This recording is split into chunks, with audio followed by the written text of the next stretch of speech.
Guys, তোমরা সবাই কেমন আছো? তো দেখো তোমাদের দাদা ভাই আজকে কি করছে। দেখো ওকে আজকে বিছানা করতে দিয়েছি। বিছানা করছি, বিছানা গাইস। দেখে দেখে একটু তাকাও গাইস, বিছানা করছি। শুভ ঘুম পেয়েছে, রাত হয়ে গেছে। আমি আর আমার মেয়ে দাঁড়িয়ে আছি এখানে। আমার পাপা বিছানা করছে। আজকে আমার ছুটি। সব শুয়ার শুয়ার লেগে দাঁড়িয়ে আছে দুজন শোনা, মিলে। মা মেয়ে দাঁড়িয়েছে শুয়ার লেগে। কালকে আমরা ঘুরু ঘুরু যাব, ওই জন্য আজকে আমরা তাড়াতাড়ি শুয়ে পড়বো। তাড়াতাড়ি আবার কই, 10:30 বেজে গেছে। পাপা কি করছি আমি? পাপাকে বিছানা করতে দিয়েছি।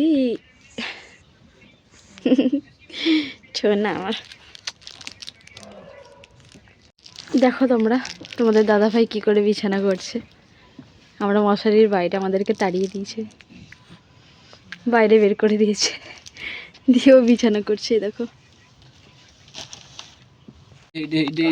তো গাইস, ভেতরে চলে এসেছি, মশারির ভিতরে। এবার দেখো সব চিঠি আছে, তো ঠিক করতে হবে, তারপরে দেখা করছি তোমাদের সাথে। দেখো এবার দুধ খাওয়াচ্ছি ওকে। দেখো খাইনি, দিয়ে তোমাদের সাথে আবার দেখা করছি। তো বন্ধুরা, এবার আমরা শোবো, অনেক রাত হয়ে গেছে। 11টা বেজে গেছে না? 11টা বাজে। 11টা বেজে গেছে, এখন আমরা শোবো। কালকে আবার এক জায়গায় যাবো। ভিডিওটা যদি ভালো লাগে তাহলে অবশ্যই লাইক করে যেও। চলো টাটা, গুড নাইট।